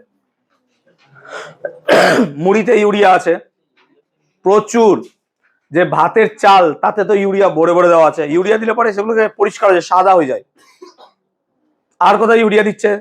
তোমরা যে দুধ খাচ্ছ টোন্ড মিল্ক, তার মধ্যেও ইউরিয়া দেওয়া থাকে, অ্যাডাল্টারেট। অ্যাডাল্টারেট মানে নকল দুধ। তুই মার্কেটে তো বুঝতে পারবি না কোনটা আসল দুধ কোনটা নকল দুধ। পনির তৈরি করছে, এগুলো সব প্রচুর পরিমাণে ইউরিয়া দরকার হয়। আস্তে তো এগুলো হচ্ছে ইউরিয়া ব্যবহার। এগুলো অ্যাকচুয়ালি ব্যবহার নয়, এগুলো হচ্ছে ইউরিয়ার অ্যাকচুয়ালি অপব্যবহার। ইউরিয়া মূলত তৈরি হয় বা লাগে জমিতে সার হিসেবে, ফার্টিলাইজার।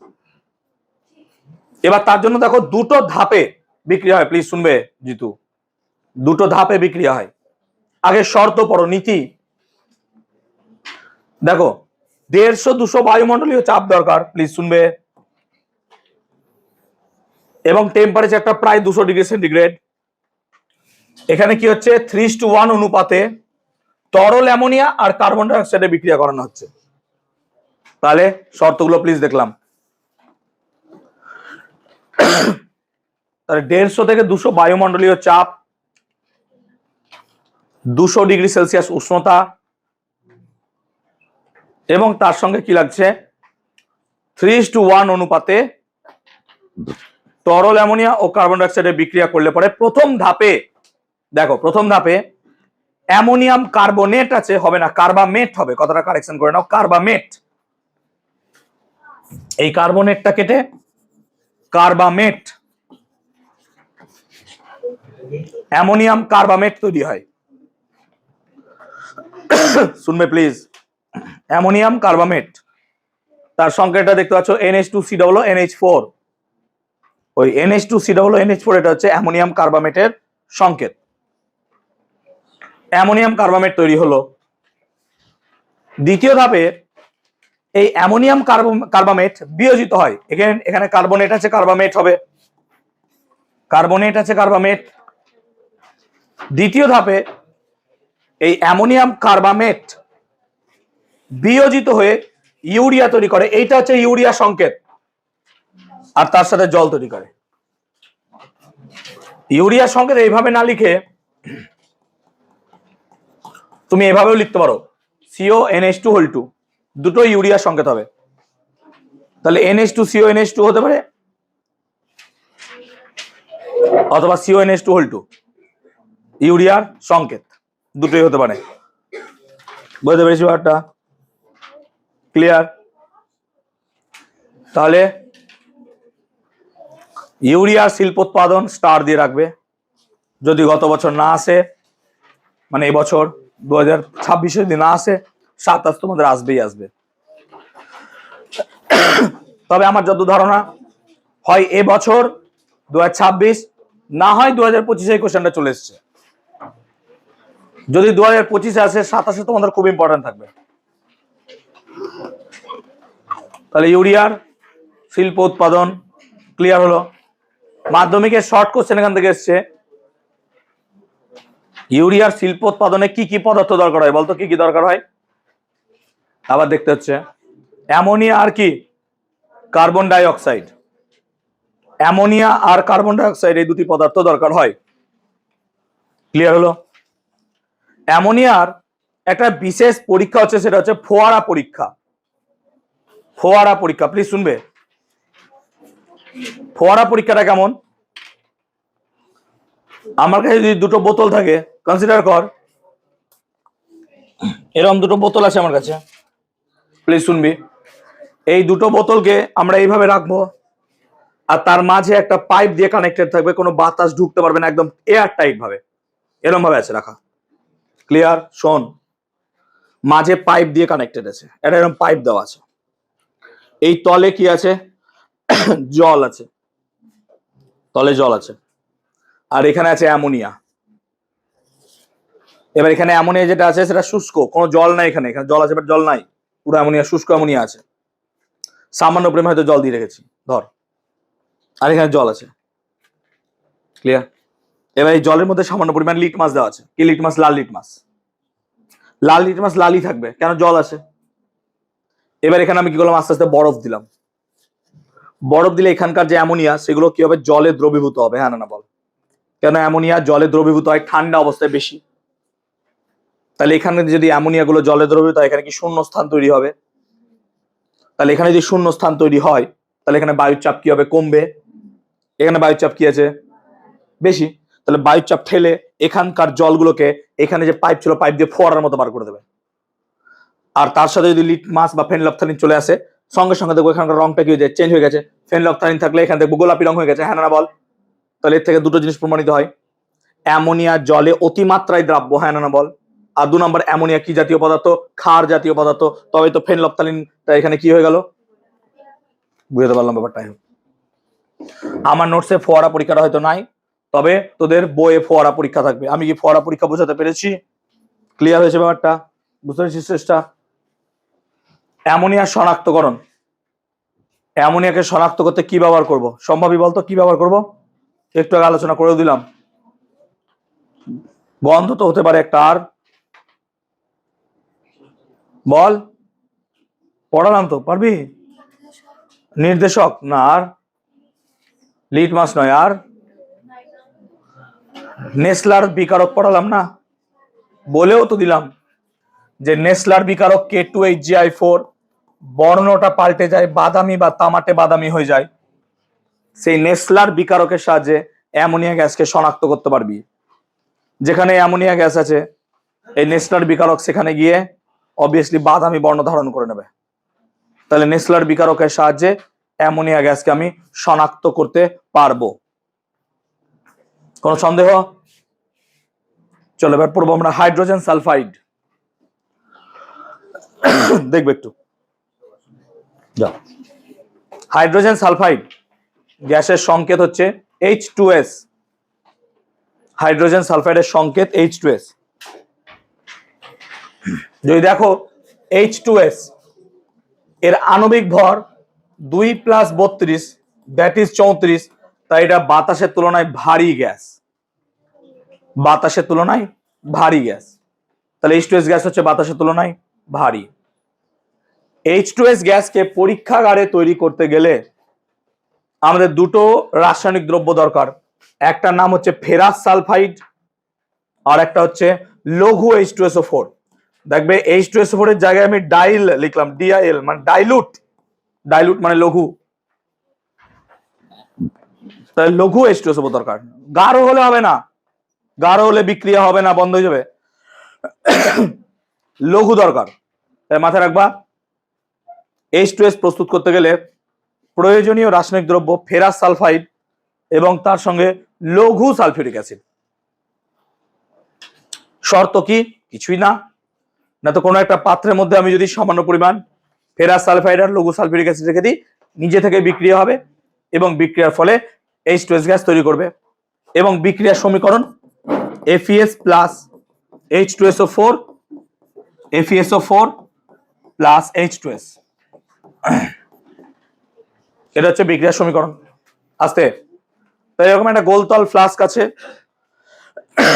এই ফ্লাস্কের মধ্যে কর্ক দিয়ে রেখেছি, তলে আমরা রাখবো কি আয়রন সালফাইড বা ফেরাস সালফাইড। শুধু ফেরাস সালফাইড আছে। একটা নির্গম নল রেখেছি, তোরা 7/8 এ পড়েছিস, নির্গম নলের সাহায্যে গ্যাস বার হয়। ওপর থেকে আমরা কি করবো, লঘু সালফিউরিক অ্যাসিড ঢালবো ফানেলের মতো দিয়ে, যাবে, বিক্রিয়া হবে, বিক্রিয়া হওয়ার ফলে এখান থেকে গ্যাস বেরিয়ে আসবে। এবার গ্যাসটা যেহেতু ভারী, তাই আমি নির্গম নলটাকে যদি এভাবে রেখে দিই, তাহলে এখান থেকে গ্যাস পড়তে থাকবে, হ্যাঁ না বল? আর গ্যাস এখানে জমা হবে, আর বাতাসটা ওপরের দিক দিয়ে বেরিয়ে যাবে, হ্যাঁ না বল? নিচ দিয়ে বেরিয়েছিল, কি বলেছিলাম, নিম্ন অপসারণ, ওপর থেকে বেরোলো বলে। তাহলে অ্যামোনিয়া গ্যাসকে সংগ্রহ করেছিলিস বায়ুর নিম্ন অপসারণ দ্বারা, আর হাইড্রোজেন সালফাইডকে করবি ঊর্ধ্ব অপসারণ। কোনো না কোনো জায়গায় থাকবে, আন্ডারলাইন করে নেবা বা লিখে নাও। তাহলে H2S গ্যাসকে বায়ুর ঊর্ধ্ব অপসারণ দ্বারা সংগ্রহ করা হয়, আর অ্যামোনিয়াকে বলেছিলাম নিম্ন অপসারণ। তাহলে মাথায় রাখবো H2S গ্যাসকে বায়ুর ঊর্ধ্ব অপসারণ দ্বারা সংগ্রহ করা হয়, H2S গ্যাসকে বায়ুর ঊর্ধ্ব অপসারণ দ্বারা সংগ্রহ করা হয়, আর NH3 কে নিম্ন অপসারণ। ঠিক তো? অনিস, বুঝতে পেরেছো? ক্লিয়ার হয়েছে ব্যাপারটা? সরি। চলো, পরীক্ষাগারে উৎপন্ন H2S এর অশুদ্ধি কিভাবে দূর করা যায়? পরীক্ষাগারে উৎপন্ন H2S এর মধ্যে অশুদ্ধি বলতে, যদি জলীয় বাষ্প থাকে, শুষ্কীকরণ, ঠিক আছে, তাহলে শুষ্কীকরণ থাকলে পরে সেক্ষেত্রে আমরা P2O5 ফসফরাস পেন্টঅক্সাইড দ্বারা H2S গ্যাসকে শুষ্ক করতে পারবো। তাহলে যদি শুষ্ককরণ দেখো, শুষ্ককরণ, তাহলে আমরা মাথায় রাখবো ফসফরাস পেন্টঅক্সাইড দ্বারা H2S গ্যাসকে শুষ্ক করতে পারবো। P2O5 দ্বারা H2S গ্যাসকে শুষ্ক করতে পারবো। ক্লিয়ার হয়েছে? এমনিতে H2S এর মধ্যে বেশি কিছু অশুদ্ধি মিশে থাকে না, সামান্য পরিমাণ যদি জলীয় বাষ্প মিশে থাকে সেক্ষেত্রে সেটাকে আমরা শুষ্ক করতে পারবো কিসের মারফত? P2O5। অ্যামোনিয়া গ্যাসকে শুষ্ক করেছিলাম কিসের মারফত? CaO, calcium oxide, ammonia. আর H2S কে করলাম P2O5 দিয়ে। আমরা H2S প্রস্তুত করতে গাঢ় সালফিউরিক অ্যাসিড কেন ব্যবহার করব না, লঘু কেন নেব? দেখো, লঘু সালফিউরিক অ্যাসিড নিলে পরে নর্মাল যেমন বিক্রিয়া হয় সেরকম হতো। গাঢ় নিলে কি হবে? গাঢ় H2SO4 FeS প্লাস H2SO4 এর ফলে যে H2S টা তৈরি হবে সেই H2S টাকে সে কি করবে? জারিত করে দেবে, মানে সেখান থেকে হাইড্রোজেনকে বার করে দেবে। কারণ H2SO4 একটা হচ্ছে তীব্র জারক পদার্থ, এখানে লেখা থাকবে দেখো, তীব্র জারক পদার্থ। যেহেতু H2SO4 একটা তীব্র জারক পদার্থ, তাহলে ও কি করবে? H2SO4 H2S থেকে হাইড্রোজেনকে বার করে দেবে, দিয়ে শুধু সালফারে ফেলে রেখে দেবে। তুমি তৈরি করতে চাইছিলে H2S, কিন্তু গাঢ় H2SO4 নেওয়ার ফলে শুধু তৈরি হবে সালফার, H2S পাবে না। বাস, তাহলে তোমার নিয়ে লাভ কি? তাহলে তোমার নিয়ে কোনো লাভ নাই। যেহেতু H2S তৈরি করতে গেলে তুমি H2C পাচ্ছ না, পাচ্ছ কি? S, H2 আর পাচ্ছ না। সেই কারণে গাঢ় সালফিউরিক অ্যাসিড আমরা নেব না। বুঝতে পেরেছি? Is it okay? হাইড্রোজেন সালফাইডের ধর্ম। হাইড্রোজেন সালফাইড বাতাসের তুলনায় ভারী এবং তীব্র বিষাক্ত গ্যাস। মাথা রাখবে, এটা তীব্র বিষাক্ত গ্যাস। আস্তে। তাহলে হাইড্রোজেন সালফাইড হচ্ছে তীব্র বিষাক্ত গ্যাস, বর্ণহীন, কিন্তু এর একটা বিশেষ গন্ধ আছে, পচা ডিমের মতো গন্ধ। তাহলে হাইড্রোজেন সালফাইডের গন্ধ পচা ডিমের মতো। আস্তে। এই গ্যাস ঠান্ডা জলে অল্প পরিমাণ দ্রবীভূত হয়, কিন্তু গরম জলে প্রায় অদ্রাব্য, দ্রবীভূত হয়ই না, এবং খুব কম উষ্ণতায় H2S গ্যাস তরলে পরিণত হয়। এটা হচ্ছে হাইড্রোজেনের ভৌত ধর্ম বা physical properties. But we are not interested about physical properties. আমরা রাসায়নিক ধর্ম বা কেমিক্যাল প্রপার্টিজ নিয়ে ইন্টারেস্টেড। হাইড্রোজেন সালফাইডের জলীয় মাধ্যমে গুরুত্ব চলো দেখি। দেখো, H2S কে যদি জলে মেশানো হয় তাহলে প্রথমত ভেঙে যায় H+ আর HS- আয়নে। এটাকে বলা হয় বাইসালফাইড আয়ন। এটাকে বলবো আমরা বাইসালফাইড আয়ন। এই বাইসালফাইড আয়ন আবার ভেঙে যায়, দিয়ে তৈরি করে H+ আর S-। তার মানে H2S থেকে H+ কটা পেচ্ছ? দুটো। সেই জন্য H2S কে বলা হয় মৃদু দ্বিক্ষারীয় অ্যাসিড। মৃদু দ্বিক্ষারীয় অ্যাসিড, সেই জন্য H2S কে বলা হয়, দেখো আন্ডারলাইন করবা কোথাও পাবা, মৃদু দ্বিক্ষারীয় অ্যাসিড। কেন? কারণটা নিশ্চয় বুঝিয়ে দিয়েছি। H2S কে ভাঙলে পেয়ে যাচ্ছ তুমি H+ আর HS-। HS- আবার ভেঙে যাচ্ছে, দিয়ে তৈরি হচ্ছে H+ আর S-। তার ফলে H+ দুটো পাচ্ছ বলে এটাকে বলছো মৃদু দ্বিক্ষারীয় অ্যাসিড। অর্থাৎ এর মধ্যে কিছু অ্যাসিডিক প্রপার্টি পাবা। সেই জন্য কি করবে? ব্লু লিটমাস বা নীল লিটমাসকে কি করবে? রেড করবে। সেই জন্য আমরা H2S গ্যাসকে যদি নীল লিটমাস দিই সেটা কি হয়ে যাবে? রেড বা লাল। আই হোপ বুঝতে পারলাম ব্যাপারটা। তাহলে H2S সামান্য পরিমাণ অ্যাসিডিক ইন নেচার। চলো, ক্ষারের সঙ্গে বিক্রিয়া। তাহলে যেহেতু অ্যাসিড, ক্ষারের সাথে বিক্রিয়া এসে কি করবে? লবণ বা লবণ জল তৈরি করবে।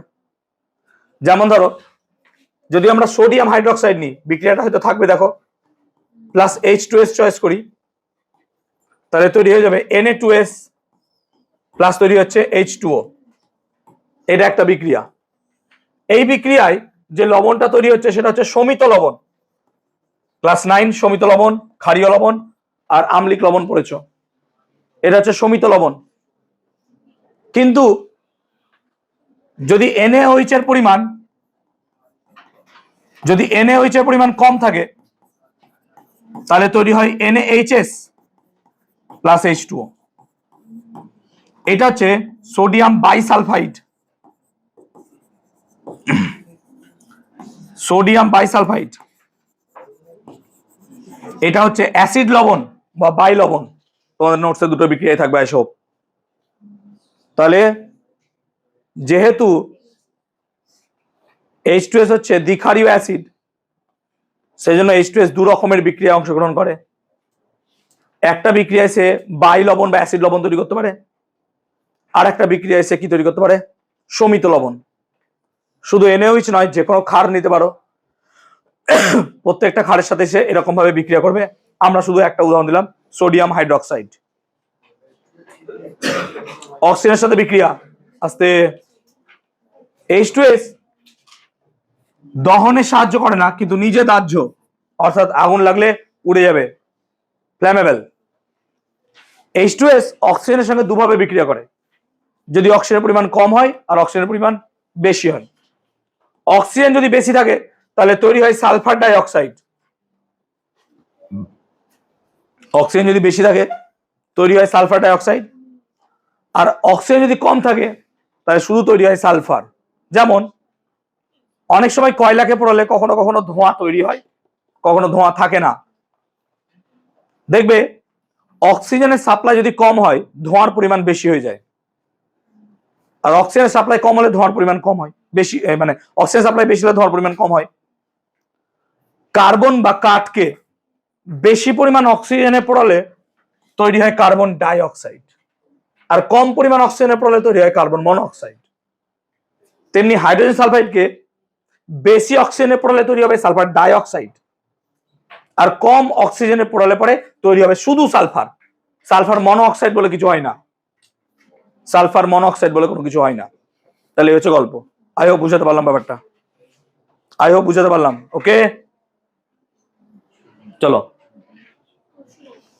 H2S দ্বারা সম্পৃক্ত জলকে খোলা বাতাসে রাখা উচিত নয় কেন? আমি ধরো কোন জায়গায় H2S দ্বারা সম্পৃক্ত জলকে রেখেছি এবং সেটাকে খোলা অবস্থায় রেখে দিয়েছি। এই H2S বাতাসের অক্সিজেনকে ধরে নেবে, দিয়ে বিক্রিয়া করে তৈরি করে দেবে সালফার, তৈরি করবে সালফার। আর এই সালফার জলে দ্রবীভূত হয় না।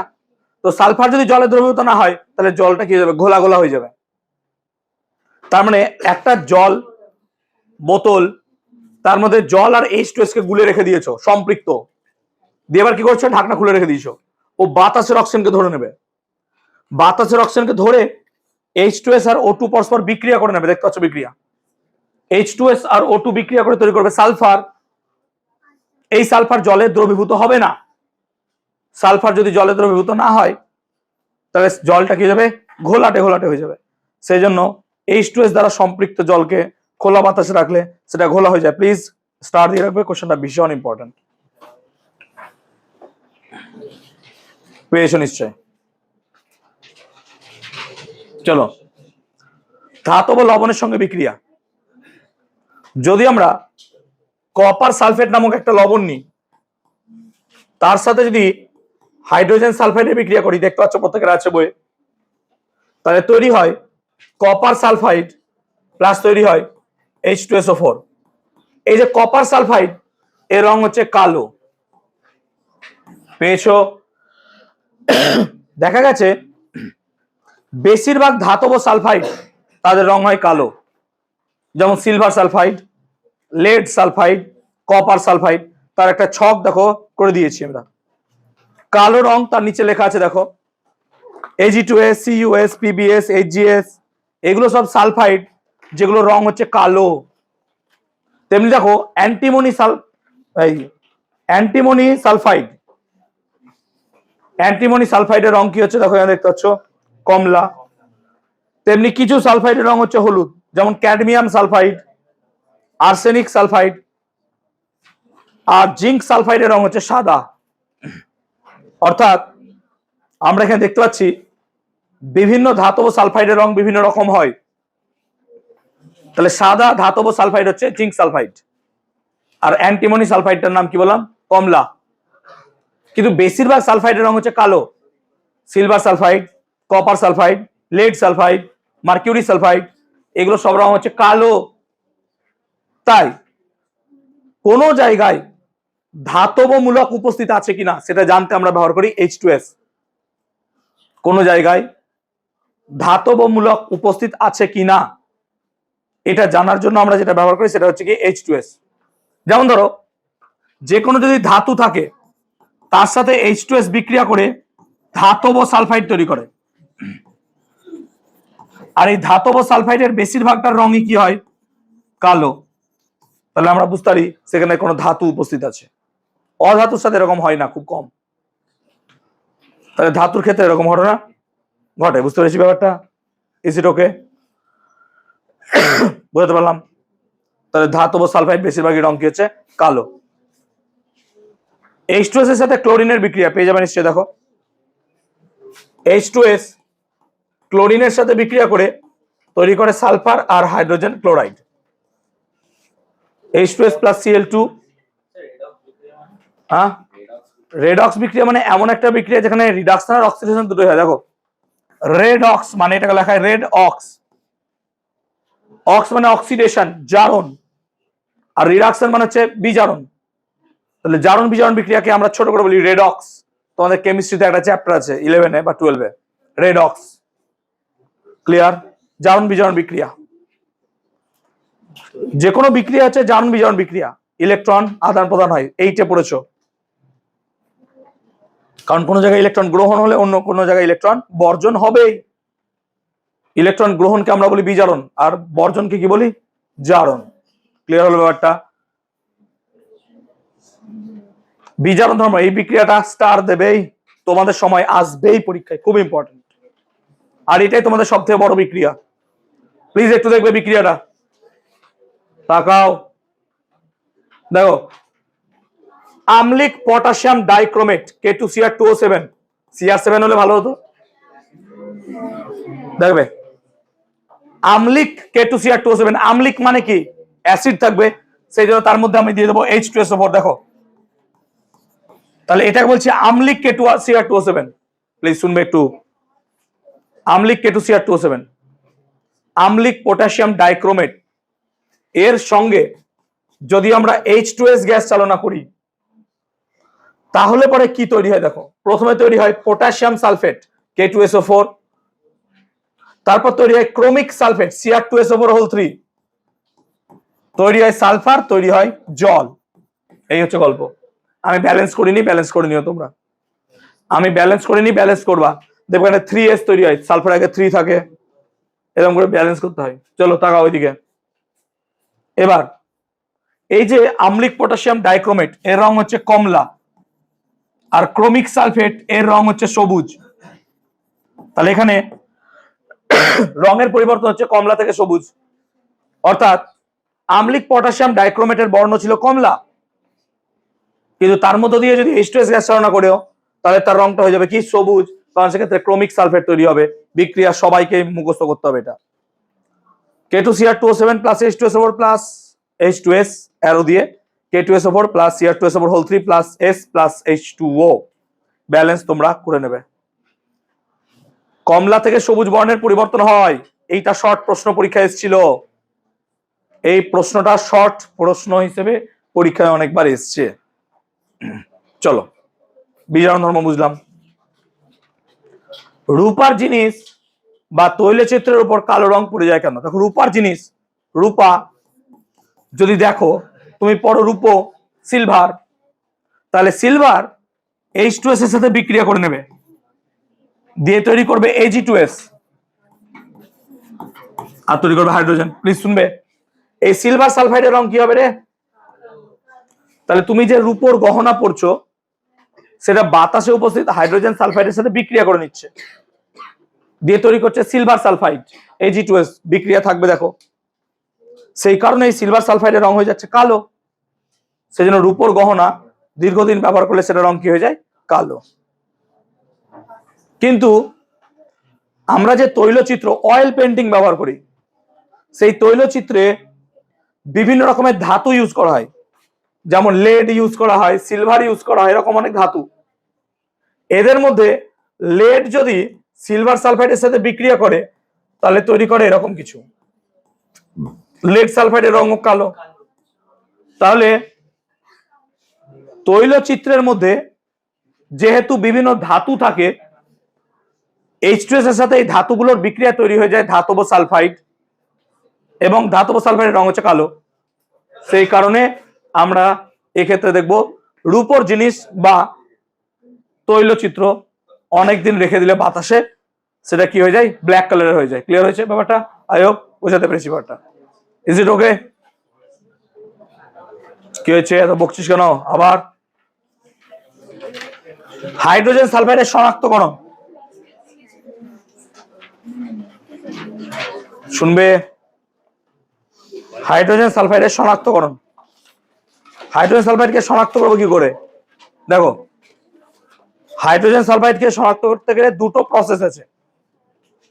তোমাদের স্কুলের টেক্সট বই থাকবে ক্ষারীয় সোডিয়াম নাইট্রোপ্রোসাইড।